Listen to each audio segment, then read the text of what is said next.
Trading Center. Good morning to you. Nice to have you aboard the Art Lewis Show for this Wednesday morning. It happens to be the 2nd, believe it or not, the 2nd of July already. And off we go into the summer, as they say. Lots of things happening, and we'll find out about one of those this morning. Later on, after the 10 o'clock news, open phones, and at 11 o'clock, we will learn about the Bay County Commission on Aging on Focus. But for this hour this morning, we are going to spend time talking to someone who is notable in Midland because she just happens to be the mayor of the city of Midland. And we say good morning to Maureen Donker. Good morning. Good morning. Thank you for having me. Maureen, you are more than welcome to be here, Madam Mayor, I should say. But when Maureen called, it wasn't so much about her mayoral role in Midland as it is her community role in doing other things in the community. And so let's start there. What's going on that you're involved in? I'm involved in the Reese Endeavor. We're a nonprofit that provides housing for individuals with developmental disabilities and cognitive impairment. So I really am a landlord in many ways. So we own 51 homes here in Midland. How many? 51. Wow. 51 units of housing, and we rent to individuals who have developmental disabilities or cognitive impairments. And it's a very unique kind of situation as it relates to supporting people with disabilities. These homes, and I assume it's a bad word, I know, but they're accessible. They are. In all kinds of ways. Yes, they are. Meet all the ADA requirements and all that stuff. Yes and no. Not all do, because not everybody needs that kind of accessibility. But somebody who does, you have a home in place. We do. In fact, we just finished building 3 duplexes. We built the building trades kids from the Midland Public Schools, built them for this, and they're completely handicap accessible. So how long have you been involved in this? And why? Oh, okay. Well, but almost 30 years. Oh, wow. So for a long time, my husband and I have a child with a disability. Our son has autism, and I have a degree in sociology, and this opportunity just presented itself, and I thought, well, this is a way that I can possibly help my own child along with helping others. I had no experience in housing at all when I went into that. And so really, I'm a landlord, but I get to work with folks with disabilities and with the organizations that support them. And you actually use your degree. Yeah, I am. To some degree? Yes. To some degree. Her last name, by the way, if you're familiar with it, her husband, of course, was the prosecutor in Midland for many years, Norm Donker. One of the greatest guys. He really is a neat individual. He is. I really like him. It's a good thing. It is a good thing. How long have you liked him? I have liked him since 1989 or 87 when we got married. 1987. That's very good. Yeah, excellent. It is. Excellent. Well, say hello for me. I will. Thank you. I know he'll appreciate that. So how is all this funded? These 51 homes. Well, individuals who live in our homes do pay rent. So they pay rent, and we have an endowed fund. Well, maybe I should go back. When I took over this organization, I didn't really realize that we had no money, and we were we were in debt. So we were able to raise money, get ourselves out of debt, and create an endowed fund years ago. So we do have an endowment which helps us pay for repairs. And if anybody who owns a home now knows that everything is so incredibly expensive. Yep. And so one of the things we do to raise money is we have an annual fundraiser, and we tried to create something that would be fun for the community, help the community, and support us at the same time. So for 22 years now, we have been doing what's the Midland Garden Walk. And we have 5 residential gardens that are on the walk every year. So 5 homeowners who open up their yards, and the Dow Gardens. And we have an event, and this year it'll be on July 15th from 2 until 7. And you can get a ticket for $10, and you can come and you can tour 5 residential gardens plus the Dow Gardens, and those funds that we raise supports the Reese Endeavor. Are the 5 gardens within reasonable proximity to each other? Or? Drivable distance. So all of the homes are within Midland. Some may, and this year they all are within the city limits. Sometimes we have some outside in Larkin Township. But we try to, get new gardens every year so people can, see what others are doing in their yards. And for me, My mom was a great gardener. I was a disaster at it, but but it was something that I thought would be different. And I think beautification is so important, to communities, and if people who are out in their yards, they love it. It's very fulfilling for them to create something lovely. And I appreciate their generosity that they're willing, to share it with the community and help us, fulfill our mission at the Reese Endeavor. And is there a website they can go for information? Yes, reeseendeavor.org, and I'll spell it because it's spelled a little differently. It's ReeCeendeavor.org. So reeseendeavor.org, and all the information is out there on the garden walk, and you can see some pictures from previous year walks. But people's yards are all so different, and they're so creative, and they're very gracious to open them up to us. And for our community, beautification, okay, I'm going to kind of change hats for a second. Beautification is very important to cities, and it's one of the reasons why people are attracted to certain communities. So this is a great way to get people to see, other aspects, of Midland. Where did the name Reese Endeavor come from? Sure. Well, when we started, there was a family. They had 3 children, one of whom had a disability, and Dad died of a heart attack. And so she had 3 little children, and she had to go back to work. And the only option back then in the 50s was that you had to put your child into an institution. Oh. I know, it's heartbreaking when you think about it today. And so that is exactly what happened. And parents, this wasn't the only family that had a child with a disability. So parents, would meet to try and support one another. And they, decided that they were going to take the money that was given as a memorial when he died, and they put it in a checking account, and it was called the David Reese Fund. It was the Reese Fund. And I said, when I took over, I said, ooh, we're really fundless, but it was a checking account, and, they were just letting that money grow and hopefully someday put it towards housing. So historically, without going into a lot of detail, in the 70s, that's when deinstitutionalization started, and folks were sent back to the communities. So the David Reese Fund then purchased their very first house, which was called the David Reese House, and it was an adult foster care home. And we had that for many years. And in the 90s, Midland kind of had an idea, and it's become a great model for other communities, and it's called supported community living. And individuals with disabilities, they believe that folks could live independently in a community if they had enough support to be successful. So it was a joint project between the ARC of Midland, Community Mental Health, and the Reese Endeavor at that time. And we purchased a house, and a young man moved in, and he had staff that supported him. He had some community members that lived with him, and the individual chooses who they want to live with them if they want someone, or if they want, to live on their own. And then they hire their staff from a staffing organization that support them. So they have to have some kind of basic income. Yes, they do. And their basic income typically is Medicare or in Medicaid. Yeah. Yes. All right. We're going to take a break. Come back. We are talking to Mayor Maureen Dunker. She is the mayor of Midland, but she's also involved with Reese Endeavor. And they have a garden walk coming up. We'll remind you of that, too. We talk a little Midland, too, when we return here on WSGW. And let me take a moment to talk about Quick Lane Freeland next to McDonald Ford, because and if you don't know, then you probably don't have any allergies, but this is allergy season, to say the least. And the good folks at Quick Lane, they have a solution to keep you allergy-free in your car.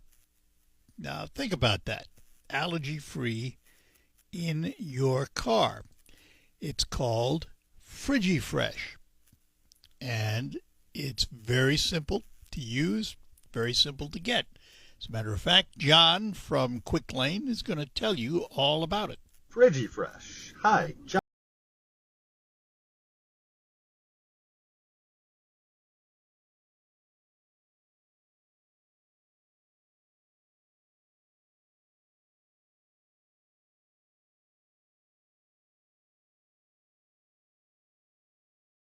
Back just for a second to go back to Quick Lane Freeland next to McDonald Ford. You can get Frigifresh today. No appointment necessary. Just stop in. While you're there, look over the exciting lineup of new Fords at McDonald Ford. They stand ready to put you in the car of your dreams today. McDonald Ford and Quick Lane Freeland. They stand together to serve all of your automotive needs. Think you need a new...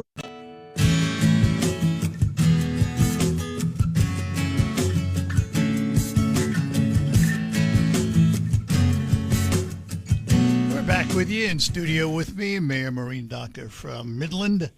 And she's also involved in the Reese Endeavor, and they have a garden walk coming up, which we will talk more about. But it is interesting, Maureen, how the garden walk sort of overlaps your mayoral role in Midland and how you view it. Sure. Well, at one point, I was on the city's beautification committee before I ran for, Yeah, we'll get to that. before city council. Yeah, we're gonna get to that. On the beautification committee, we would drive the whole. I mean, I really thought I knew Midland until I went on that committee because I drove every single street in that community. That was part of the role, and so our job with that was to find homes that and you could only look at the front yard and that were exceptional, and then recommend them for a beautification award, which I thought was, really very fascinating. And my mom was a great gardener. She was a great gardener, and I learned nothing from her. Shame on me. But I so wish I did now. But then when we were trying to think about what to do, something different as a fundraiser for a nonprofit, something more than like a golf outing, which golf is completely lost on me, though we had golf outings for 5 years.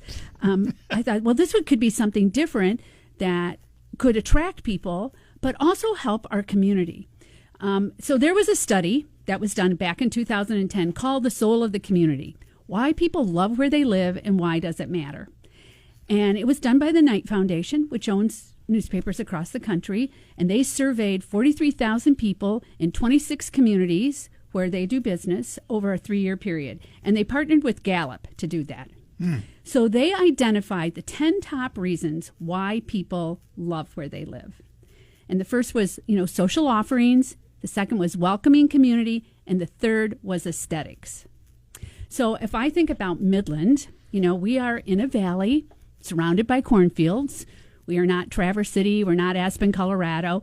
We have to create all our own beauty in our community. And so so if I think about it now, that's the reason we put petunias along Eastman Avenue. That we, do things in our downtown, because people, that's one of the reasons why they love where they live. If you think about where people go on vacations, they go to, great places that are really very lovely. It's interesting you say that, because when I think of communities around here, I have an image probably for each community. Mm-hmm. If you ask me, what's my image of Midland, my immediate answer is the Tridge. It just comes to mind. Okay. There it is, and it's an aesthetic piece of architecture. And I never thought of it quite the way you're saying it, but it's true. I mean, you do think of these things, and they do leave an impression. They do. Now, speaking of the Tridge, what's really exciting for us right now is we have a new bridge in process. Which is on the other, it's down Main Street, closer to the East End, closer to the Ball Diamond. And it is going to be a walking bridge which connects downtown Midland to, which is what is going to be a new park called Poseyville Park. And it is it's going to be a wetland park, very different than most parks. That area flooded all the time, and we have this beautiful new walking bridge that is going to open up, probably next year. Where is it in relation to the Poseyville, the bridge that's already there for traffic? Okay, I'm directionally challenged. Let me just say that. So I would say it is on the other side of that bridge, but it connects right downtown. But that's where it connects, is by the Poseyville Bridge, which is a automobile bridge, right. And this will walk you from downtown over to that beautiful park. And it's green. It's really quite unique. It's got that I don't know what to call it. The roundness of the Tridge. Yeah. It has that. But this is strictly going to be a walking bridge, and this park will be very different. So we're in the process of building that now, and it floods there. So it will be the kind of park that can flood and still exist wait and be now. beautiful. You can't build a park you can flood while that whole committee's working on flood reduction. Yes. Yes. They don't go together. Well, but sometimes there are just things that naturally That's flood. true. That That's just true. naturally flood, Yeah. and we're going to take advantage of that. And then there are things that flood when you don't want them to, and Midland was the victim of that for sure. That is true. So And- so was I, because I live along the Tittabawassee. So Yes, that was very devastating for our community. But I think it also shows the resilience of the Midland community. And I think the most amazing thing is how so many people across the country came to help us. I mean, I got calls from the Cajun Navy. It was the mayor of Baton Rouge who said, the Cajun Navy is on their way. Now, my first thought was, oh, my God, I hope we don't have to feed them, And so, or what exactly, what this is going to be. But we got help from all over the United States. yeah. And still, I mean, it's still not totally resolved, but it's well on its way. So. It is well on its way. We have a great, we call them this Committee on Infrastructure. It's local people who have been, they helped us raise $40 million from the state. So we're going to use, $25 million of that to help reduce flooding in Midland, and then we'll use the remainder to help us pay for the Army Corps of Engineers. All right. So what gets a young woman who has an interest in the community, obviously, and wants to do good, run for mayor? Well, I have always volunteered in Midland. So I was a big sister. I sat on a couple of boards.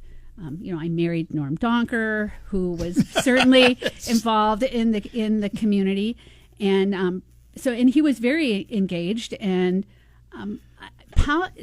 being political was not even on my radar.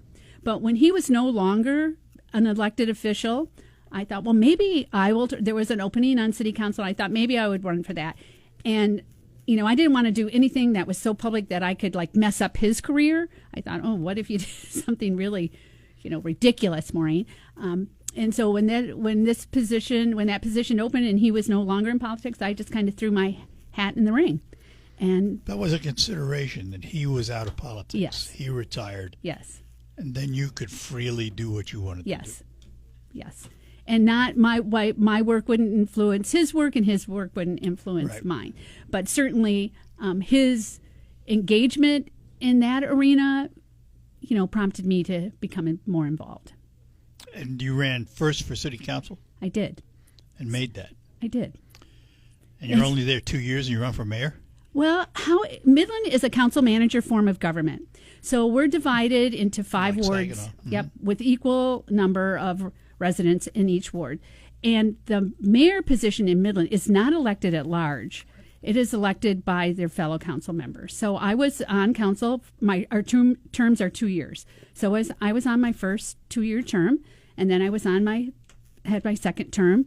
And that wasn't, being the mayor was not on my radar or my plan. However, I think there were some issues on council. And one of our major responsibilities is we have 2 employees, our city manager and our city attorney. We do their performance evaluations, and everybody else works for them. And everybody works for them, correct. And so when they have a performance evaluation, we do it on television. And I had gotten a call from city manager and said, Maureen, are you doing the performance evaluation? And I said, no, the mayor's doing it. And the first time they were going to hear what their results would be then televised. And I thought, I have an HR background, and I thought, I could probably do that job. So I threw my hat in the ring, and my fellow council members elected It's been me. how many years now? That now was you in 2000. You can't get unelected now, right? It was 2009 when that happened. 2009. Right. So, that's a long stint as mayor. Well, it's a great city to be the mayor of. Let me say that. We have a wonderful team at the city. I have great fellow council members. They all care very, very much about the community. And, we have a great city manager, a great city attorney. And I can tell you the team that works at the city is really a team, and they all care deeply about their jobs and what they do, and helping Midland be the best kind of place it can be. All right, we'll take a break, come back. We're talking to Mayor Maureen Donker from the city of Midland, and also involved in the Reese Endeavor and a fundraiser they have coming up that we'll tell you about more after these notes. We're proud to make Pine.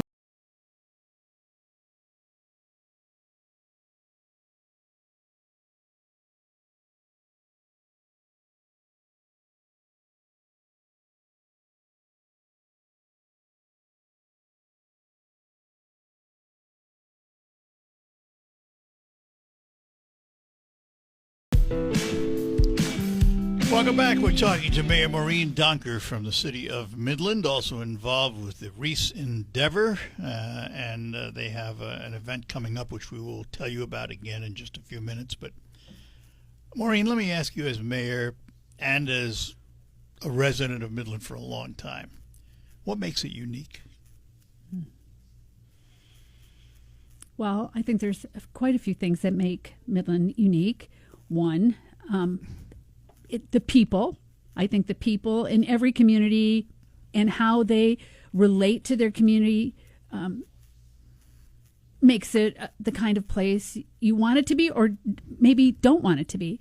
And I think, fortunately, Midland people are engaged and they really care about, where they live. I think something that makes it unique is certainly our architecture, the Alden Dow mid-century modern influence that we have. People have come from all over to live in Midland, to live in a mid-century modern home. In addition to that, we have the Alden Dow Home and Studio, which talks about architecture and his philosophy.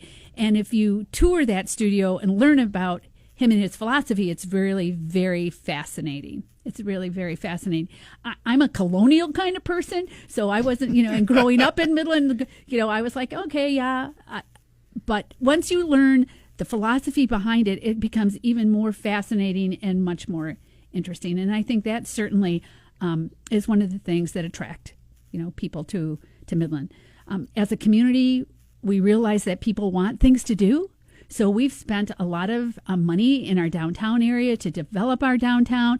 And, years ago when we were doing it and it was so expensive, we're now reaping certainly the benefits of that. In addition, we have, the Loon Stadium, which is, I thought, okay, we're going to have a professional ball stadium here. Let me think about that. And then they were going to be called the Loons. I thought the Loons, that was kind of lost on me. But it is just a great, fun gathering space. And it was a catalyst for growth in our downtown. So it leads to the obvious question. What's been the relationship of Dow to the city of Midland? And would the city of Midland be what it is today without Dow? We would not. I think that's a very easy question for me to answer. And if you think of Mr. Dow's history, he graduated from Case Western. He came because of the brine. He started this chemical company. He got fired at one point and left, and then came back. Yeah. And not only did he build a business, the thing that I think is the most wonderful for us is those folks that he brought to Midland to work were also building the kind of community in which they wanted to live. So it wasn't just a business. It was also the place where they wanted to be. And they valued that, and they gave back to the community. So they created, they built, and they gave back. And I think that culture in Midland has been passed down over the years. And we certainly see it now with the leadership of Dow now. Jim Furling's been very engaged. Certainly the Dow Championship that just happened has been a wonderful thing for our community. It's exposed Midland to the world. On television, people, see us and learn about us. Yeah. And that's been really, wonderful for us. So definitely Midland would not be the community that it is today if it wasn't for Dow. As much changed with the splitting up of the company, so now you have Dow, but you also have Corteva and DuPont. Mm-hmm. Dow still seems to be the dominance in terms of recognizing things in Midland. Yes, I'm going to say yes, that is true, because they are headquartered there. So the other companies have their headquarters in different places. But you are right. We are a much more diverse community than we were, because of that breakup, so to speak. And sometimes we wish it never happened. But we also see, the value in that too, because we have more companies there. Unfortunately, they're just not all headquartered there. And so because the Dow headquarters is there, they have a strong relationship with the community. But we're seeing, people from those other companies who are come and working there are very engaged in the community, which is wonderful. The next question: have they taken up that mantle, that engagement mantle, so yes. to speak? But I think Dow as a company probably has a different philosophy than maybe some other companies have. I mean, they have a real philosophy of giving back to the community. At least that's my experience with them. Mm-hmm. And I don't know so much how the other, companies have done that. Now, maybe in the town where they're headquartered, I'm sure they have a relationship with their cities too. But now we see people coming, from all over the world coming to work at Dow, and part of that is, the culture. I think it's the American culture too about volunteering. I think that is, very American, and yes. And I think people see that and they find that kind of fascinating, on how they are engaging with the community, which is, really very interesting and nice for us. All right, we're going to take one more break. Come back. We're going to remind you about the Reese Endeavor, which is what we started talking about with Mayor Maureen Donker after these notes. Attention golfers, tee up.